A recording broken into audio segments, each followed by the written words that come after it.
morning everyone. I am Irish Andres, the first reporter of Group 2, and our topic is about ensuring teacher quality through competency framework and standards. So most educators and policymakers agree that one of the most important school-related factors influencing student achievement and outcome is teacher quality. So it is important to have a quality teacher so that we have a quality students. So if there is a competent teacher, there is also a competent students or competent alumni. So one of the biggest challenges of ensuring teacher quality is the attractiveness of teaching profession. So the teaching profession is not as attractive like the others profession. That is why it does not always get the best material. So we all know that teaching profession is really hard for the teachers. So for everyone, because it needs us to be patient and to be a resilience. So quality teachers and teacher quality defined. So quality teachers are competent teachers having the appropriate competencies for the teaching. So teachers with global competence are able to demonstrate knowledge, skills, values, and dispositions. So here are the following competencies of the teacher. So understand one's own cultural identity and its influence on personal disposition and classroom practices. So as a teacher, our students are unique individuals. So it is important for us to know our students. What are the cultural values of the students? Another, know and integrate global dimensions in the subject 1 check. So third, engage student in learning. So as a teacher, we should have good communication to our students. And fourth, use real life local and global examples. So we give examples to our students that is based on the real scenario that is happened. So six, create environment that encourage positive cross-cultural interactions. 7, model social responsibility on local and global contexts. And lastly, number 8, help learners find appropriate actions to improve local and global conditions. So teacher quality is a bit difficult to define. For some countries like the US, it has shifted its definition of teacher quality from the possession of a credential or certification to what students know and are able to do with what they were taught by their teachers. So this is related to the outcome-based education. So teacher quality is based on what the student's outcome or. So the OECD has proposed in the discussion table that the core elements of the teacher quality standards should include. So there are elements of the teacher quality standards. The first is planning and preparation. So including knowledge of content and pedagogy, knowledge of students, coherent instructional plans, and knowledge how to assess in student learning. So as a teacher, it is important for us before we enter in the school, we must be prepared about the lesson, about the strategy, what to use to teach the students, prepared of everything, instructional materials, and so on. So second, classroom environment, including creating a cultural for learning and managing student behavior. So as a teacher, we should have the ability to control our environment about the students. It is important that our students respect the teacher. There should have a peaceful environment. The third is the instruction. So including communicating effectively, using appropriate discussion techniques, engaging students, and providing responsive feedback to learners. So there should be a good communication, or there should be a teacher should give feedback to their students if they learn the lesson, if they have concern. So teacher must listen to their student. So the fourth is professional responsibilities, including reflecting on teaching, communicating with families, contributing to the school and community, and developing professionally. So, as a teacher,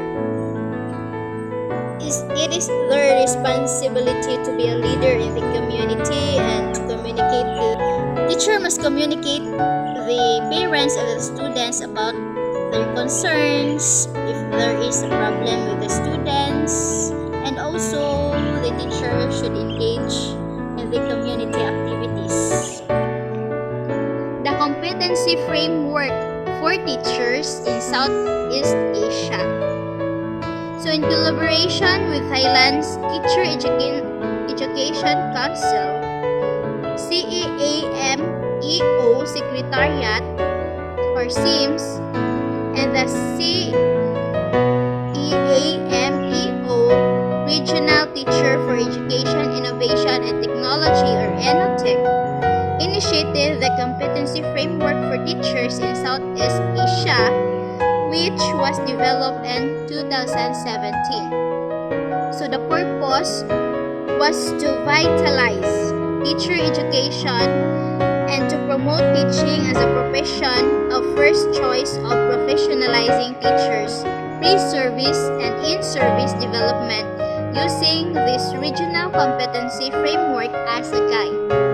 So there are four essential competencies. The following are: the first is knowing and understanding what to teach.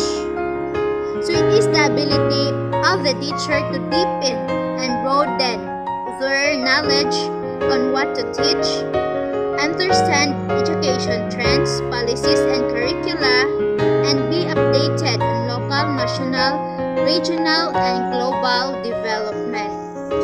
So as a teacher should be resourceful enough.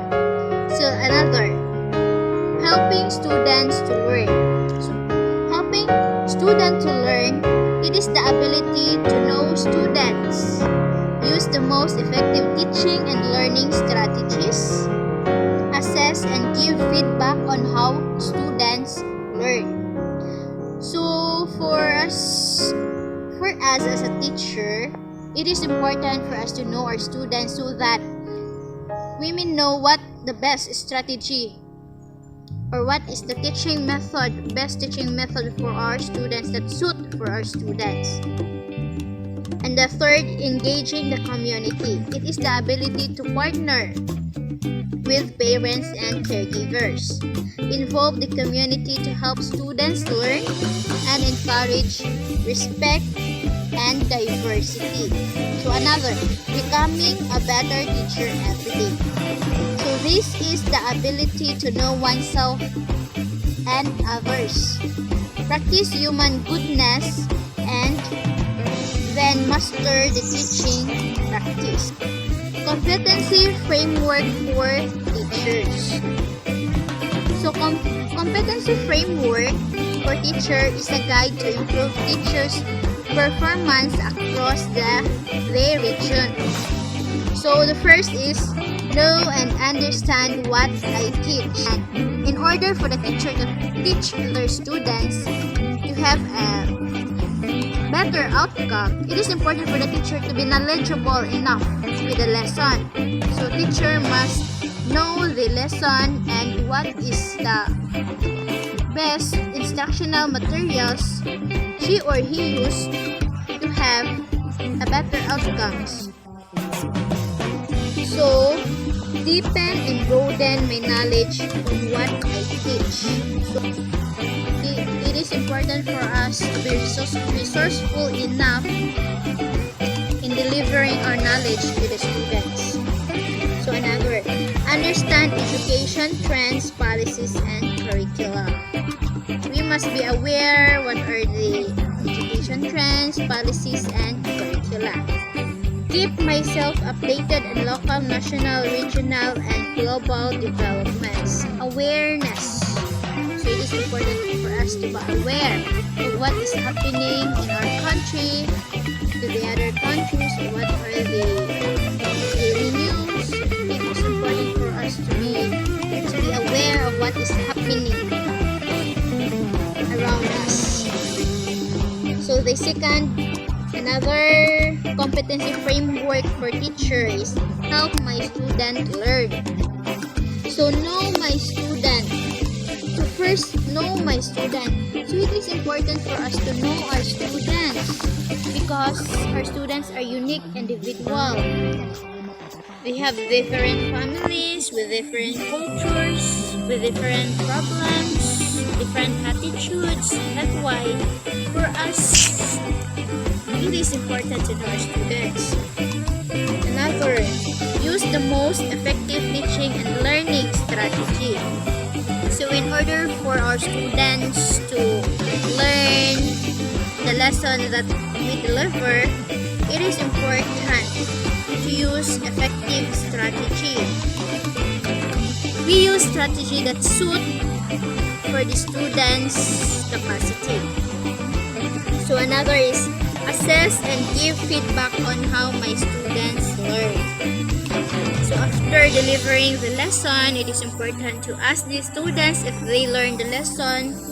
That's why we have a oral recitation so that we can assess if the student learned the lesson and we can give feedback to them. So engage the community. So a partner with parents and caregiver. As a teacher, it is important for us to engage in community activities. Involve the community to help my students learn. And another, encourage respect and diversity. So another competency framework for teacher is become a better teacher every day. So how to become a better teacher every day? First is I know myself and others. So it is important that you yourself, you know who I am, what you can do, what your capabilities, and the others. People around you, you should be aware who they are, what they want, what they like, and what their cultures. So practice human goodness in my life and in my work. So as a teacher, we should be humble to everyone, be a good role model to everyone, and respect each other. Listen to others around you. Master my teaching practice. So quality teacher, master my teaching practice. So in order for the students to learn and so we can deliver the lesson well, we should master teaching practice. How our students can learn if even ourselves we don't know how to teach? So that is why we should master teaching practice. And that's all from my report. And thank you. Hi there, my name is Ginaline Ila. I will continue the two remaining topics of Chapter 6, which is the ensuring teachers' quality through competency, framework, and standard. So, let's Chapter 6. Chapter 6 is all about ensuring teachers through competency, framework, and standards. The contents of my report is all about the Philippine Qualification Framework and the Philippine Professional Standards for Teachers, or the PPS. Topic: the Philippine Qualification Framework, or PQF. As part of ASEAN convergence and in the light of globalization, each country in the ASEAN, the Philippines adopts national standards and levels for outcomes in education. This is called the Philippine Qualifications Framework. But before that, what is the word qualification? Qualification refers to a formal certification that a person has successfully achieved a specific learning outcomes relevant to the identified academic, industry, or community requirements. So now, what is Philippine Qualification Framework? It is a national policy describing the levels of educational qualifications and sets the standards for qualification outcomes. It is also a quality-assured national system for the development, recognition, and award of qualification based on standards of knowledge, skills, and values acquired in different ways and methods by learners and workers of a certain country.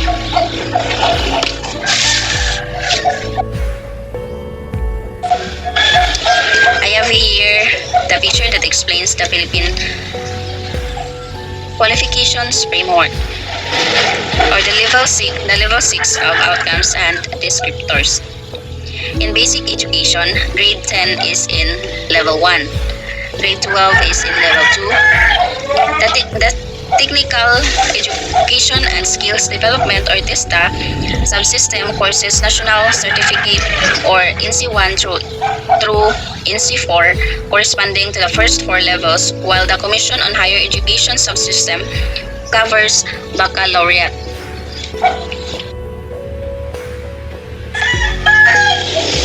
I have here the 3 domains of PQF, level 6 of outcomes, and the descriptors.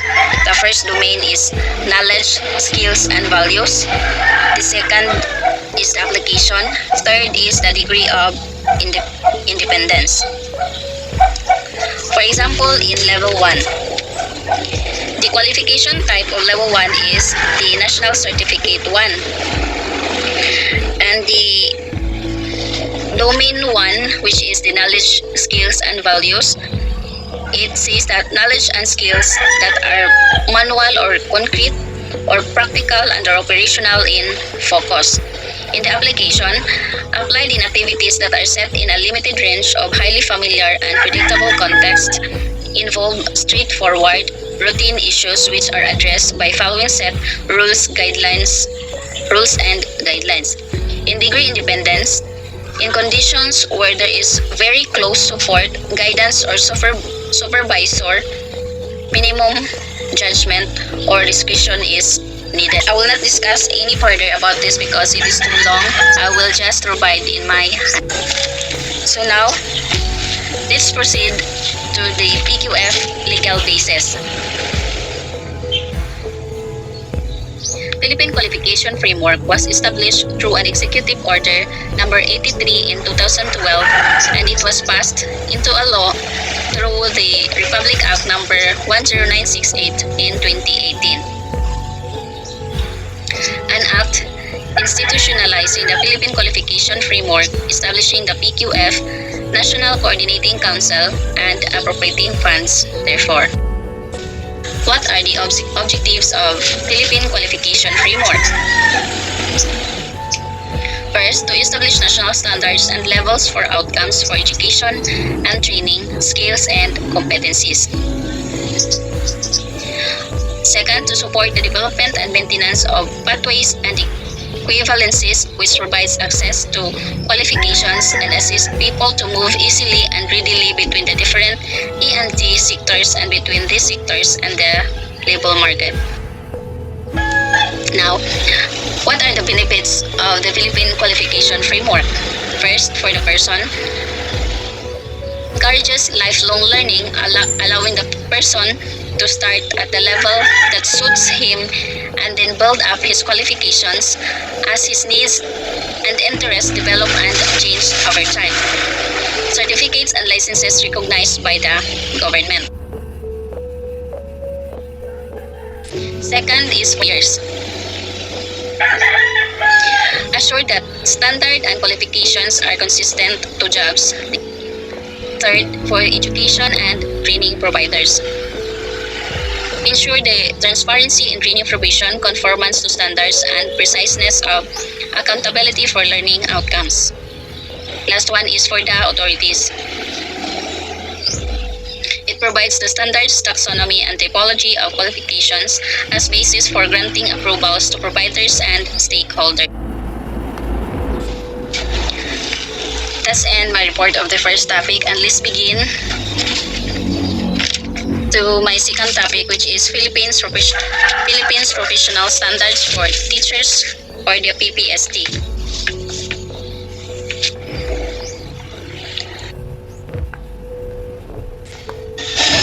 What is Philippine Teachers Education? Based on the teacher education and the development map in 2006, Philippine teacher education is defined as a lifelong journey, meaning it is lasting or continuing through life.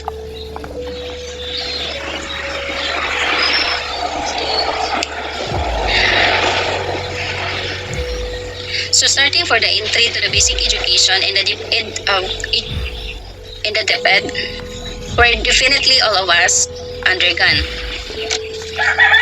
To the entry to teacher education institutions and of Commission on Higher Education, we are now on the process. Next to that, after we graduate or pass our LET exam, hopefully, we have the licensing as professional teachers of the PRC, or Professional Regulation Commission.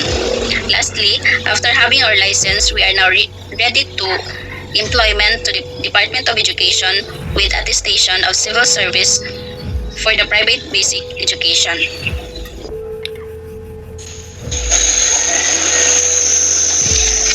Now let's talk about the newly recruited teacher. A newly recruited teacher is to undergo a teacher induction program, or the TIP. So now, what is teacher induction program? It is a systematic and comprehensive training scheme for newly hired teacher.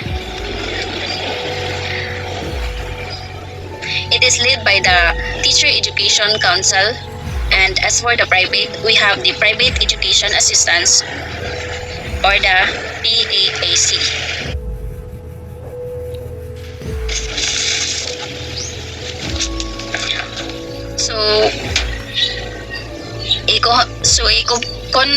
Comprehensive induction program include components such as new teacher orientation.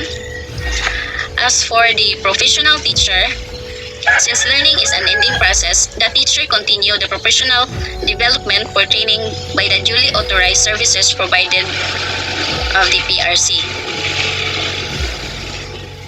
Apparently, teacher cannot just join without the authorized by the PRC, while others continue professional development through the advancement in education like masters and doctorate.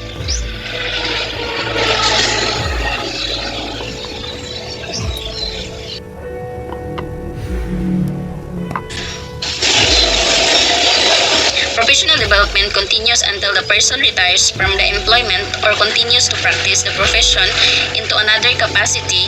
That is why PTE is really a lifelong journey. In the middle of professional lifelong cycle is the professional teacher's standard. This is a statement of teachers' professional attributes, professional knowledge and understanding, and professional skills. They provide clarity of the expectations of each career stage. Before, PTS was also known as National Competency-Based Teacher Standards. Yet, it was changed in August 11, 2017 under the DepEd Secretary Leonor Magtulis Briones. The National Competency-Based Standards was changed to Philippine Professional Standards for Teachers or PPST.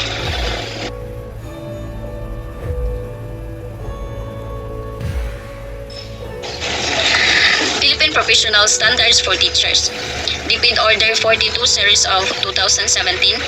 In line with the new professional standards for teachers, the Development of Education through the Teacher Education Council issues this DepEd order entitled National Adaptation and Implementation of the Philippine Professional Standards for Teachers by Leonor Magtulis Briones.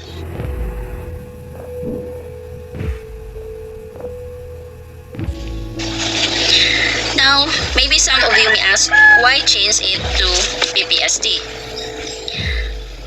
Since PPST defined teacher quality in a broader perspective, attuned to the current demands and changes in the educational local and global landscape to include the reforms of K-12, the outcome-based education of higher education, the ASEAN integration, the UNESCO's SDG to 2030, and the Ambition Natin 2040. With this, it may be higher for the teachers, and the main target of this PPST is to produce better teachers in the country by improving their qualification skills and by increasing their level of knowledge, practice, and professional engagement.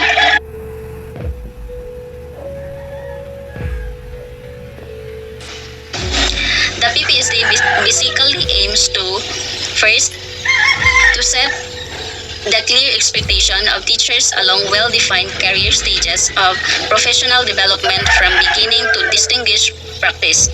Second, to engage teachers to actively embrace a continuing effort in attaining proficiency. And the last one is to apply a uniform measure to assess teacher performance, identify needs, and provide support for professional development.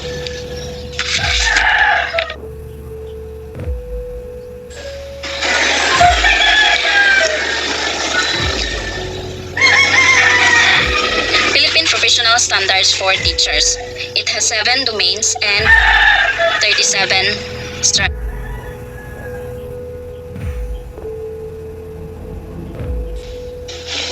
Here are the 7 domains. First is the content knowledge and pedagogy. Second, learning environment. 3, diversity of learners, and the 4th is curriculum and planning. 5th, assessment and reporting. 6th, community linkages and professional engagement. 7th, personal growth and personal development. Each strand is calibrated according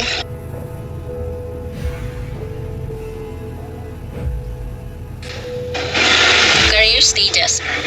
Each strand is calibrated according to the development of professional skills. We have here career stage 1, which is the beginning teachers, career stage 2, proficient teachers, career stage 3, highly proficient teachers, and career stage 4, distinguished teachers.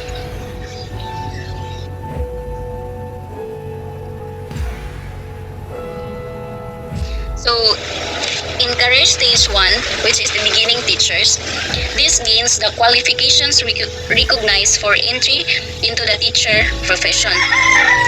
Teachers at this stage are supported to reach the career stage 2 within 2 to 3 years. Career stage 2, which is the proficient teachers, professionally independent in the application of skills vital to the teaching and learning process. This stage shows that the acceptable standards for all teachers, it should be ranged within for the first 2 or 3 years of teaching. In career stage 3, which is the highly proficient teachers, display a high level of performance in their teaching practice. They are accomplished practitioners who mentor and workily unique on their staff. This is the stage that master's teachers are expected to be at. Fourth, the career stages number 4 is distinguished teachers. They embody the highest standard for teaching grounded in global best practices. They are recognized as the leader in education, contributors of profession, and initiator of collaboration and partnership.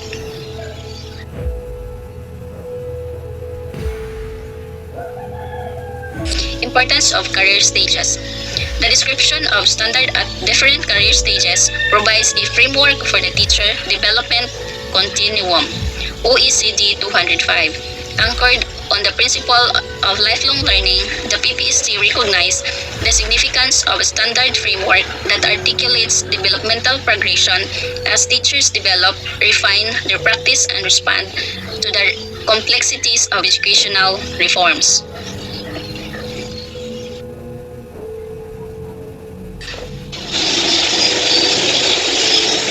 Sorry guys, because of the limited time, I will not dig deeper each of the strands per career stages. Rather, I will just discuss the summary of the strand, but don't worry, I will include it in my handouts.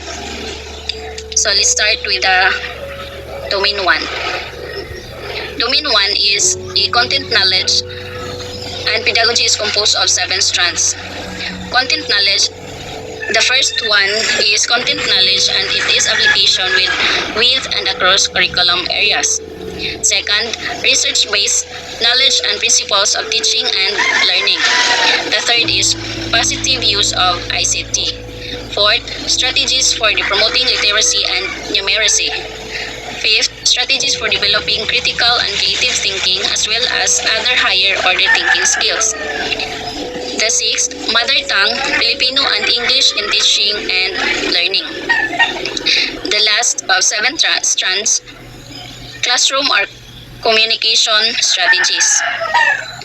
This is all the 7 strands of the domain 1.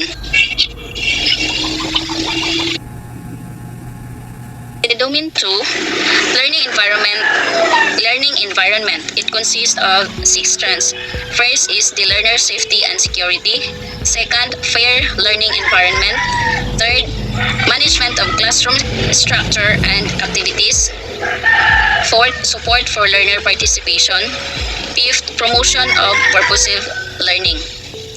Lastly, the management of learner behavior. Next is the domain 3, diversity of learners. It consists of 5 strands. First, learners' gender, needs, strengths, interests, and experiences. Second, learners' linguistic, cultural, socioeconomic, and religious backgrounds. Third, learners with disabilities, giftedness, and talents. Fourth, learners in difficult circumstances. Lastly is the learners from indigenous groups.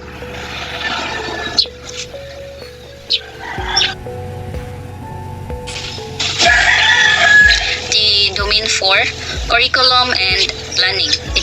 It includes 5 strands. First is planning and management of teaching and learning process. Second, learning outcomes aligned with learning competencies. Third, relevance and responsiveness of learning programs. Fourth, professional collaboration to enrich teaching practice. Fifth, teaching and learning resources including ICT.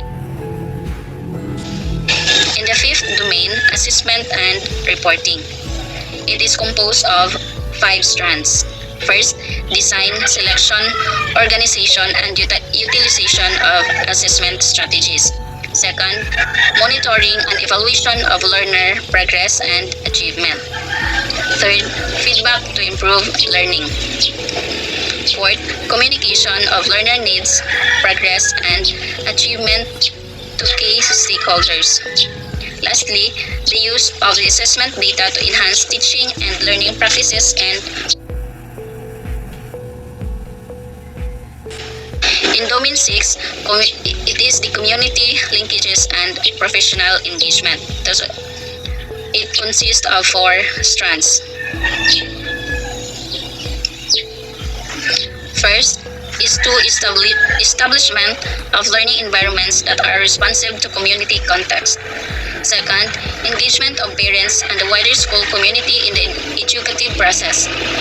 Third, professional ethics. And the last one is school policies and procedures.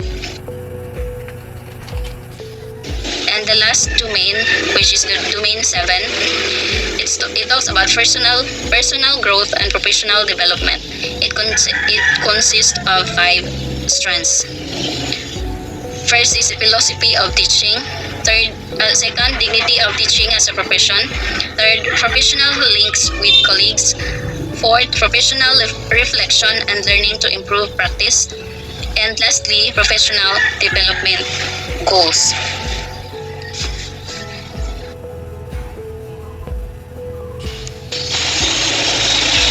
I have here the summary.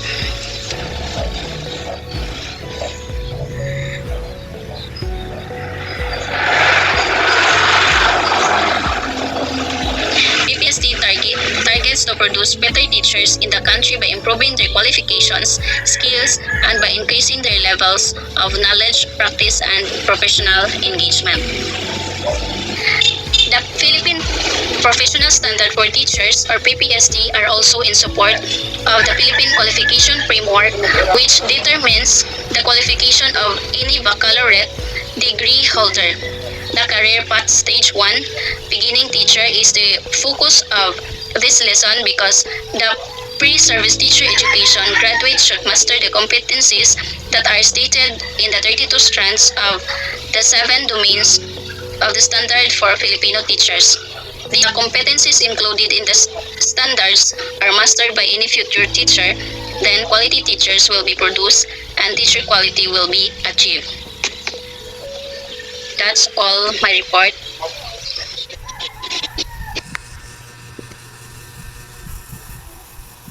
Thank you.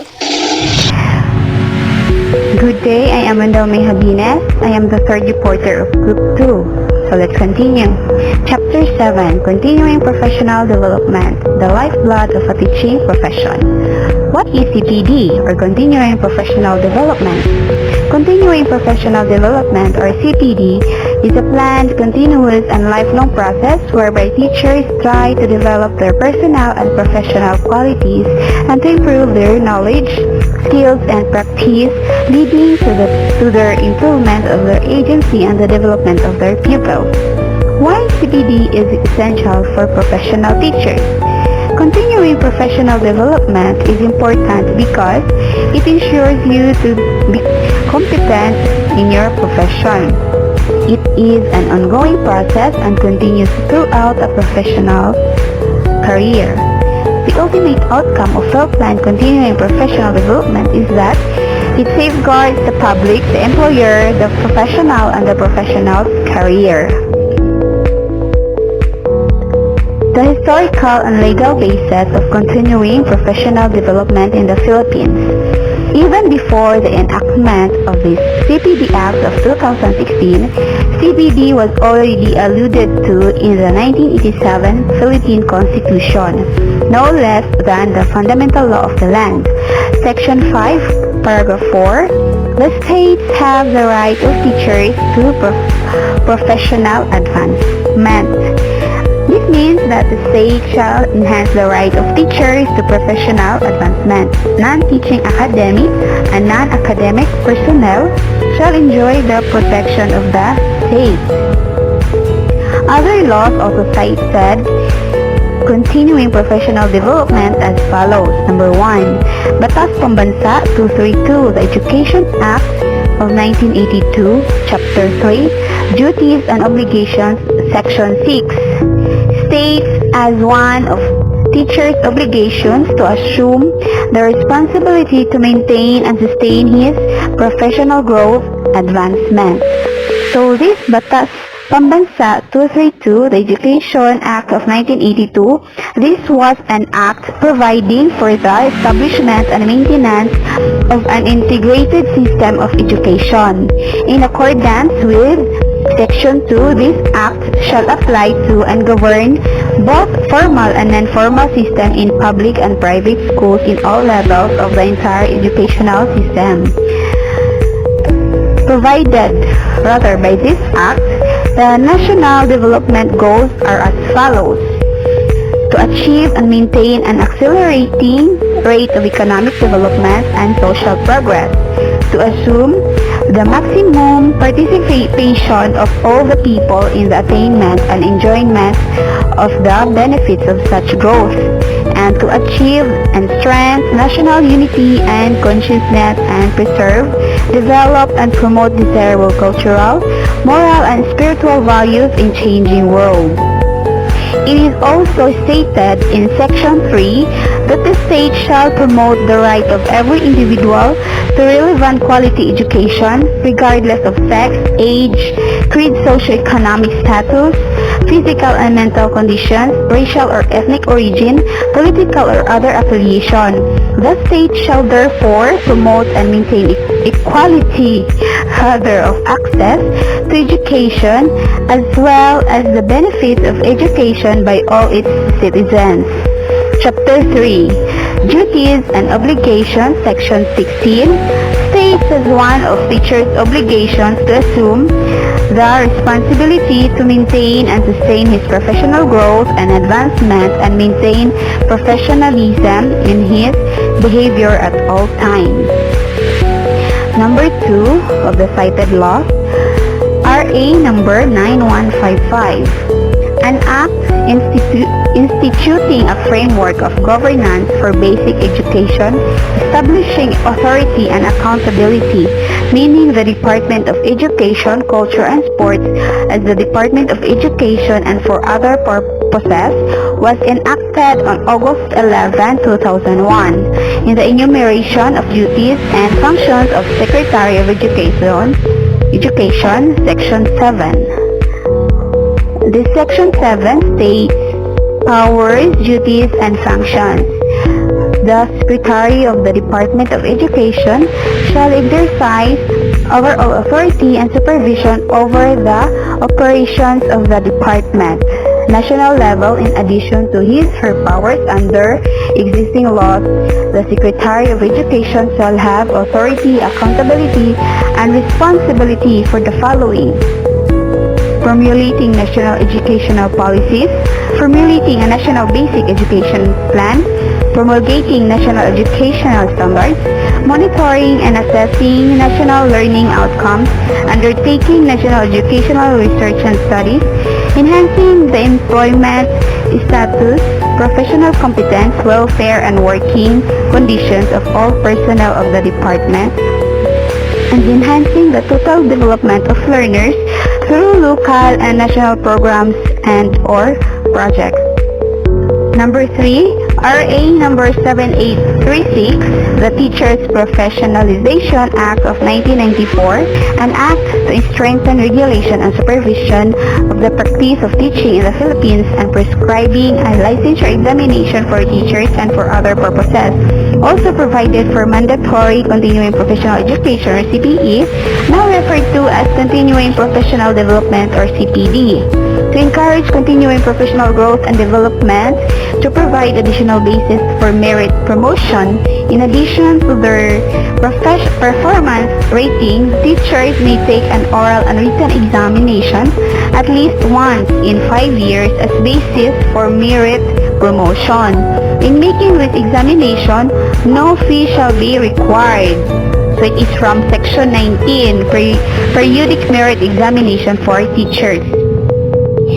The same RA number 7836, Section 23 states, unjustified or willful failure to attend seminars, workshops, conferences, and the like, or the continuing education program prescribed by the board and the commission. Section 23, revocation of the certificate of registration, suspension from the practice of the teaching profession, and cancellation of temporary or special permit. So number 4, the Board for Professional Teachers or BPT also passed resolution number 435/0177 to adopt the Code of Ethics for Professional Teachers pursuant to the provisions of paragraph Article 11 of RA number 7836, otherwise known as the Philippine Teachers Professionalization Act of 1994. This Code of Ethics states, Article 4, Section 3, every teacher shall participate in the continuing professional education program of the Professional Regulation Commission and shall pursue such other studies as will improve their efficiency, enhance the prestige of the profession, and strengthen his competence, virtues, and productivity in order to be nationally and internationally competitive. Number 5, Executive Order number 266, institutionalization of the continuing professional education programs of the various professional regulatory boards under the supervision of the Professional Regulation Commission. This was signed and issued by the Office of the President Fidel V. Ramos on July 25, 1995. The completion by the professional licenses of the continuing professional education program adopted by all boards is hereby imposed as a mandatory requirement for the renewal of professional licenses. The executive order was premised on the following. Whereas the various professions play a crucial role in a nation building, whereas it is imperative to impose upon registered professionals the completion of the continuing professional education programs adopted by the concerned board as a prerequisite for the renewal of their licenses. Whereas the professionals who undertake the CPE programs are enabled not only to upgrade or improve their technical knowledge and skills, but also to keep them abreast with modern trends and technology in their respective professions, thereby assuring the rendition of highly qualitative professional services that will be globally competitive under the General Agreements on Trade and Services, or GATS, and at the same time securing the safety and protection of the public. Whereas the confidence and patronage of the public in a professional depends upon his competence and the quality of service rendered resulting from his acquisition of updated technical knowledge and skill. So last, number 6, RA number 10912, Continuing Professional Development Act of 2016 is an act which requires CPD as the mandatory requirement for the renewal of professional identification cards. The CPD Act lapsed into law on July 21, 2016. The implementation of RA number 10912 is started on March 15, 2017 upon the effectivity of Resolution number 1032 or the Implementing Rules and Regulations, or IRR, of RA number 10912. With the enactment of this law, CPD for all the 43 professions regulated by PRC, including the teaching profession, has become mandatory. So, that's all my report.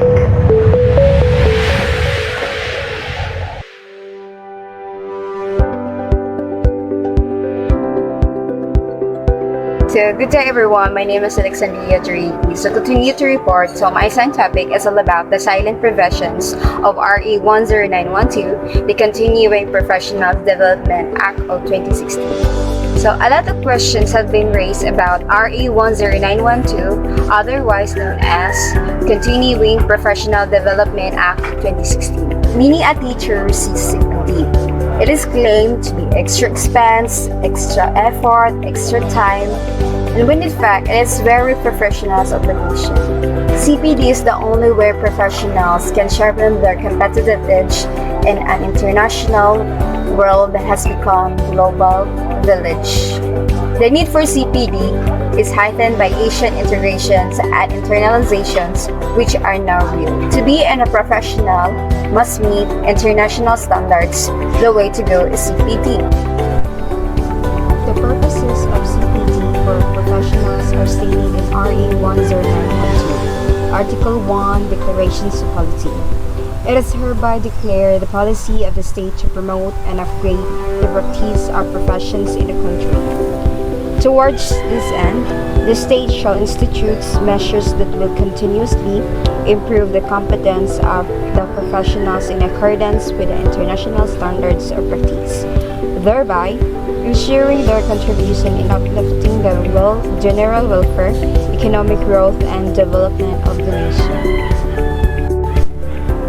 The state policy on promoting and upgrading the practice of professions in the country and the institutions and measures to continuously improve the competence of the professionals in accordance with international standards and gives Filipino professionals a competitive edge in the Asian region and in the world. The number of CPD units required, Article 3, Section 10 of the same CPD Act states, the CPD is made as mandatory requirement in the renewal of professionals' identification card of all registered and licensed professionals. How many credit units are required for the renewal of PIC? For the Professional Teachers Group, based on Professional Regulatory Board for Professional Teachers Resolutions number 11 series of 2017, the following credits units are required. There are 4 ways by which professional teachers can earn credit units. So first, professional track. This includes trainings provided by CPD providers accredited by PRC. You can earn credit units as a participant to a training approved by CPD Council. You can earn more credits units if you serve as a research speaker, trainer, or demonstration teacher. You also earn credit units as a panelist or reactor, facilitator, or moderator. You earn much more if you are assigned by the CPD Councils to monitor the conduct of an approved CPD program. So second, academic track. This refers to the completions of master's degree, completions of candidacy of the doctorate program, completions up to the doctorate program, completion of a post-doctoral diploma, and being our recipient professional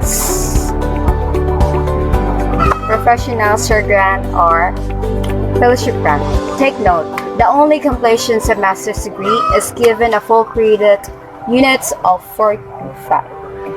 Earning MA units is not given any credit units, but completions of candidacy for the doctorate degree already entitles 1 to 45 credit units. The master's and doctorate degrees must have been earned 5 years before renewal of professional license. Third, self-directed track. So this includes trainings offered by non-accredited CPD providers. It refers to learning activities such as online training, local or international seminars or non-degree courses, institutions or company-sponsored training program, and the like, which did not undergo CPD accreditation but may be applied for and awarded CPD units by the respective CPD council. Self-directed track includes serving as accreditor. So these are the accreditor. So it also includes study tours and socio-civic activities using the profession.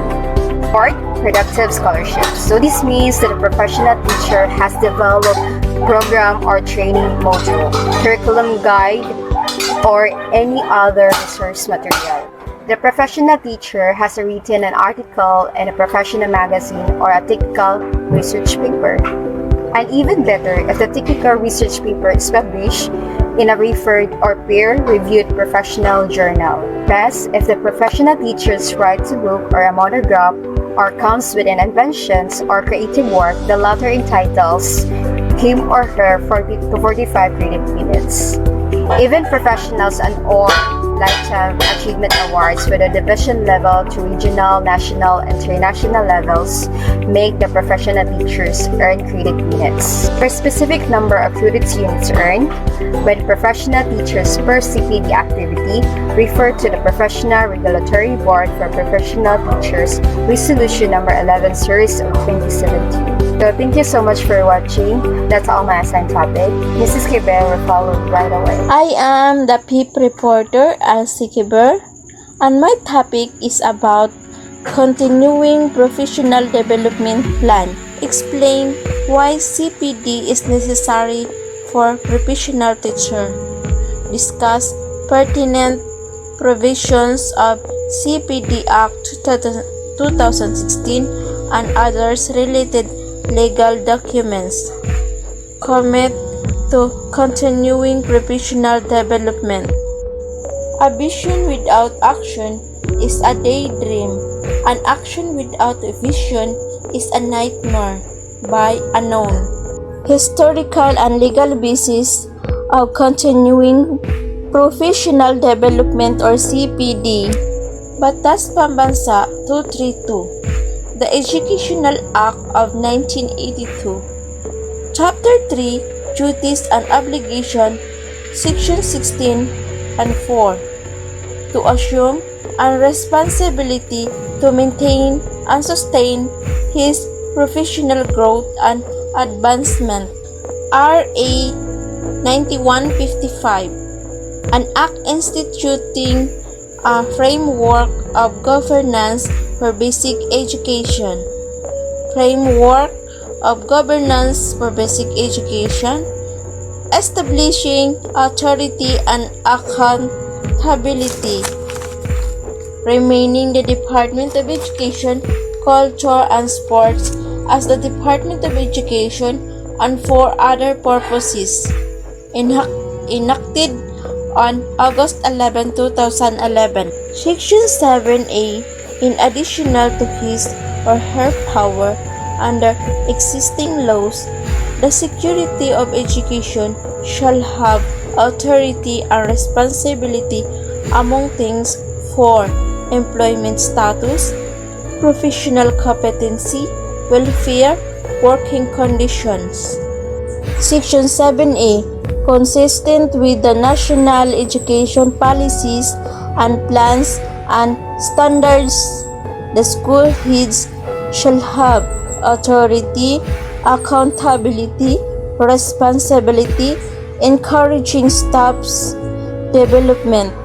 RA 7836. The Teachers Professionalization Act. 1. Encourage professional growth and development. 2. To improve additional basis for merit promotion. 3. Oral and written examination at least once in a 5 years. Resolution number 435 S177. To adopt the Code of Ethics for professional teachers. Every teacher shall participate in the Continuing Professional Education or CPE program of the PRC. 2. Shall pursue such other studies as will improve his efficiency, enhance the prestige of his profession, the strengthening his competency, virtues, and productivity, to be nationally and internationally competitive. Section 3, Article 4. Executive Order Number 266. The various professions play a crucial role in national building. It is imperative to impose upon registered professionals education programs adopted by the concerned board as prerequisite for the renewal of their licenses. Executive Order Number 266. Upgrade or improve their technical knowledge and skill, to keep them abreast with modern trends and technology in their respective professions, assuring the rendition of highly qualitative professional services, be globally competitive under the General Agreement on Trades and Services, securing the safety and protection of the public. Executive Order Number 266. The confidence and patronage of the public in a professional depend upon his competency and the equality of service rendered resulting from his acquisition of mandated technical knowledge and skills. RE 10-912. Continuing the Professional Development Act of 2016. With the enactment of this law, CPD for all the 43 professions regulated by the PRC, including the teacher's profession, has become mandatory. Number of CPD units required. Article 3, Section 10. The CPD is made as a mandatory requirement in the renewal of the professional identification card of all registered and licensed professionals. Professional Regulatory Board for Professional Teacher Resolution Number 11 Series of 2017. The following credit units are required, by which professional teacher can earn credit card: professional track, academic track, self-directed track, productive scholarship, professional track, training provided by CPD provider accredited by PRC, participate to a training by CPD Council, serve as a resources speaker, training or demonstrations teachers. Professional track, panelist, reactor, facilitator or moderator. Second, assigned by CPD Council to monitor the conduct of an approved CPD program. Academic track, completion of master's degree, completion of candidacy to the doctorate program, completion of the doctorate program. Academic track, completion of a postdoctoral diploma, a recipient of a professional chair grant and or fellowship grant, productive scholarship, has developed program, training module, curriculum guide or any resources materials, has written an article in a professional magazine or a technical recipe plan or continuing program development. Teachers Individual Plan for Professional Development or IPPD. Personal CPD Plan. Joining professional learning communities of practice, professional learning communities or PLCs, School Learning Action Cell or SLACS. Who dares to teach must never cease to learn. Learning from the CPD practices of high-performing countries. CPD in Singapore. First, to institutionalize PLC, school has learning organization. Every teacher is entitled to 100 hours per year of optional training.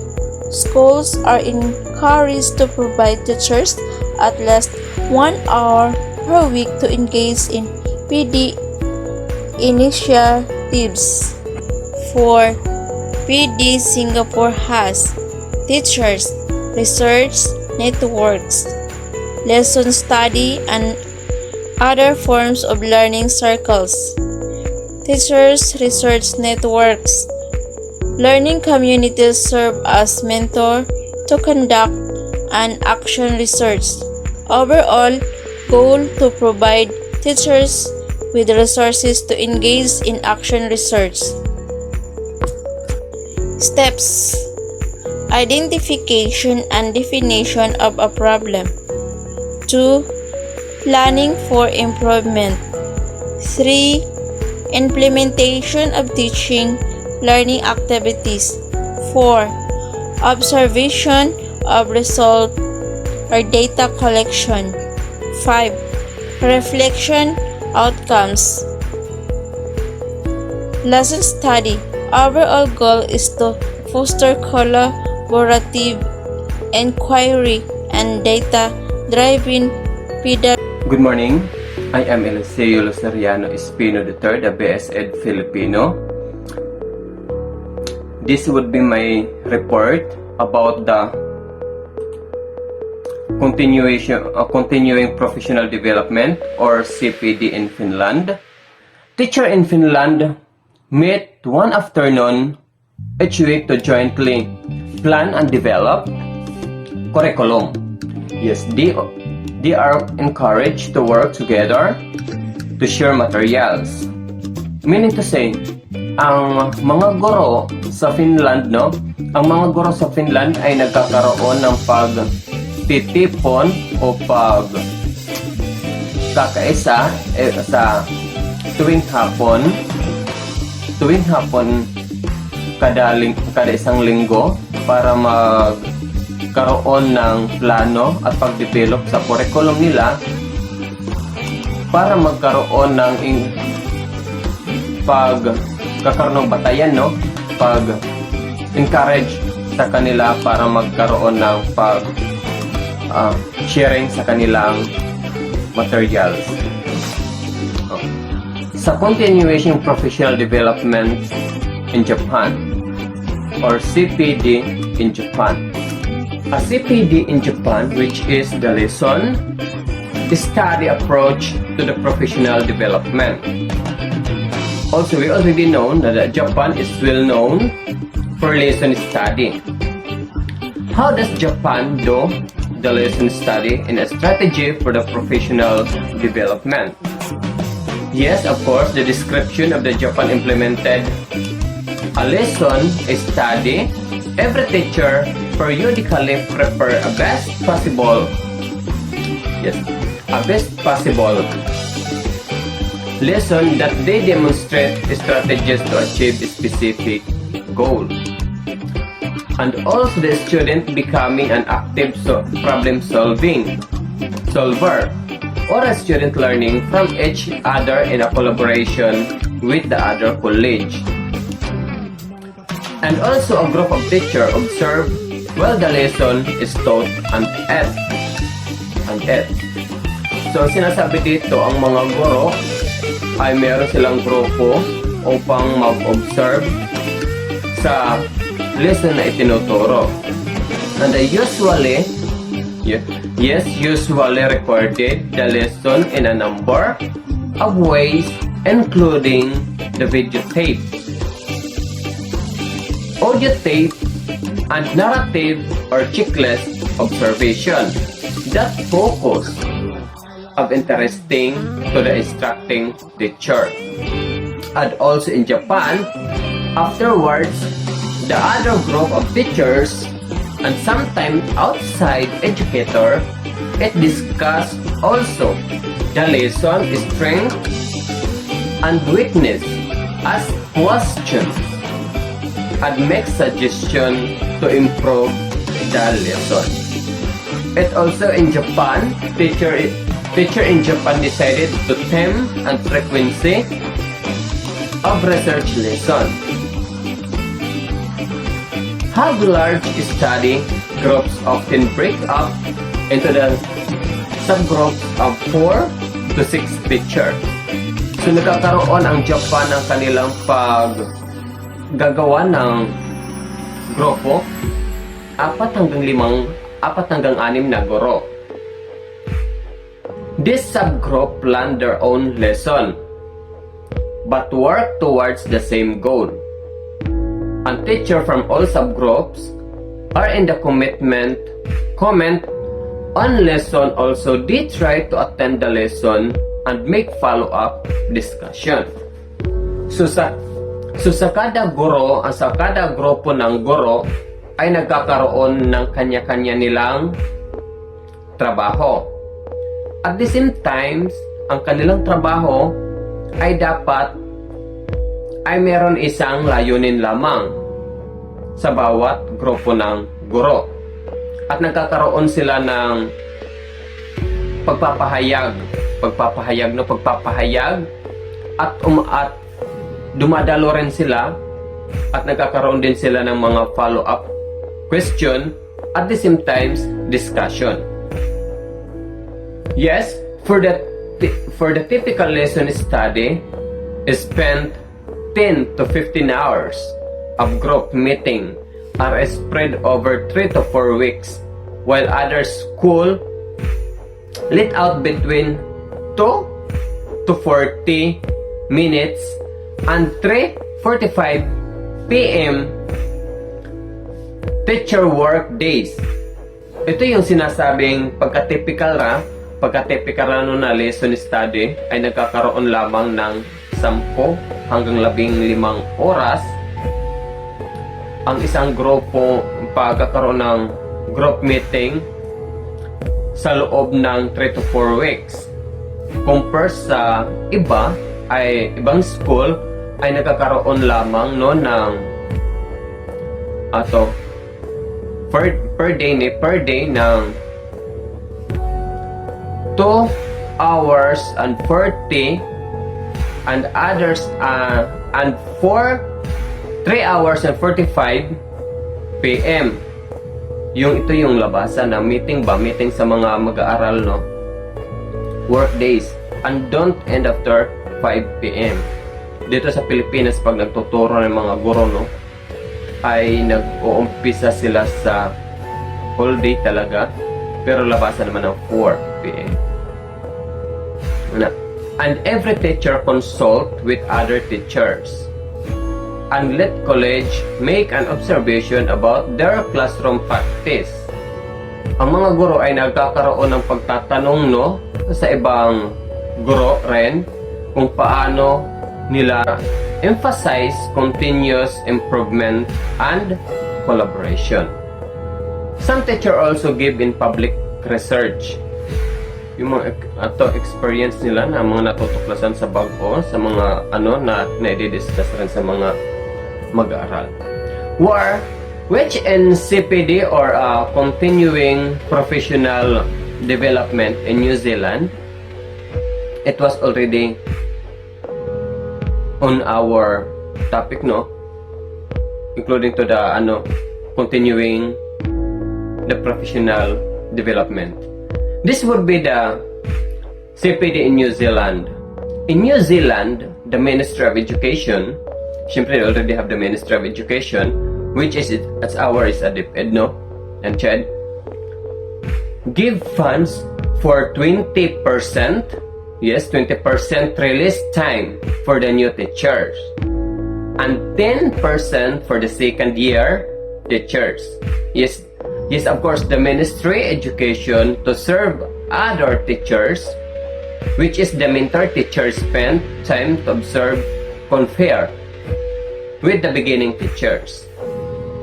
So meron sila dito sa atin sa Pilipinas, meron tayo sinasabing mga guro nga supervisor nga nag-observe, or sometimes ato mga public is the teachers request to the principal to observe their classroom teaching para sa kanilang assessment, no? That would be the CPD in New Zealand. Always remember, they already have a 20% for the new teacher and 10% for the second year of teachers. And we already have a characteristic of the effective continuing professional development. Yes, this would be based on the experience of a high-performing countries. We can say that CPD words is kanang continuing the professional development sa mga taas na ning performance countries, no? Kaning mga dako na tingalig mga professional teachers, no? First, they already have the continuous, the word continuous, that's the word continuing professional development. Na ano siya diha? Professional development. Second is about the collaborative. Yes, the collaborative, that's the needs to be part of PLC, which is a professional learning community. Pakikipag sa community, sa mga aralin, no? Sa mga learning. Yes, and the third is the focus. When we say focus, it responds to a need and so are highly relevant to the teacher. And obedient 4 is a job embedded. It becomes, a job embedded, it becomes even more relevant what the teacher is trained on is exactly what he or she does. Okay, number 5 is the given enough time, quality time spent for the continuing professional development to improve teaching for the benefit of learning. Mo nagiingon na given time para magkaroon ng tamang oras ng mga guro para sa pangangailangan ng mga mag-aaral. 6 is the funded. The fund. The funded CPD with the support fund is definitely better than one without. Dapat na adjud na budget para sa gagamitin sa mga mag-aaral, no? Para sa ato ana man budget ang Department of Education, no? Kay aron na sila ikagastos para sa mga mag-aaral sa kailangan ng mga estudyante. And we already have a career progression for a professional teacher. A career progression for a professional teacher, which is a year of teaching. Yes, a year of teaching. And we already have a phrase of teacher lifelong career, and which is the strategist in the teacher's development continuum, and the PQ long. A year of teaching 1 to 2 years is induction. Naa ang teacher sa teacher 1 sa iyang experience na 1 to 3 years of teaching. Second, 4 to 8 years. Meaning to say, pag na 4 years to 8 years ka ng teacher, it is the self-assessment. And then, the title of the stage of the development continuum is Master Teacher 2. We already have in our public, Teacher 1 and Teacher 2. And then, if you already long year working in teaching profession, which is a 9 to 15 years experimentation career progress. Meaning to say, naana ka sa Master Teacher 1 or you are one of the department head of the school for the 9 to 15 years. The fourth is the 16 to 24 years. 16 years to 24 years, that would be called a self-reassessment also. Meaning to say, a self-reassessment also, in the stages in the teacher's development continuum, you already a Master Teacher 2, which is a Principal 1. You are already teaching.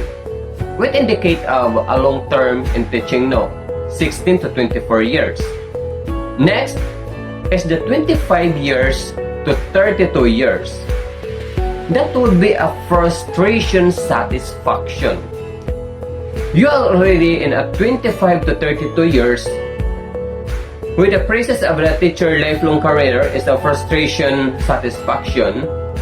In terms of the stage in the teacher's development continuum, you are a Master Teacher 3. That was so-called a supervisor or a director.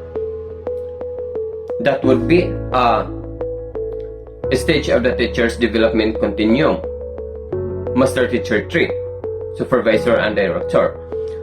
So the next is the 33 years to 40 years of teaching. That would be your long life of teacher's career. And then the phrases of the teacher's lifelong career, which is a better series. A better series, which is the Master Teacher 4, it was already a superintendent. Di ba natin mga makita sa mga eskwela na sila position jud, no? Kaya na sila yung superintendent, then supervisor and director, also principal. And then, the 41 and more. Niabot na kang 41 years and more in teaching, that would be the total extension of disengagement employment. Process of the teacher's lifelong career for the year of 41 years and more, that would be the total extension of disengagement employment. Which is, if you are already a stage in the teacher's development continuum, you would be a emeritus teacher, active retired teacher. That's it. That would be the last of my report, the table of the career progression of the professional teacher.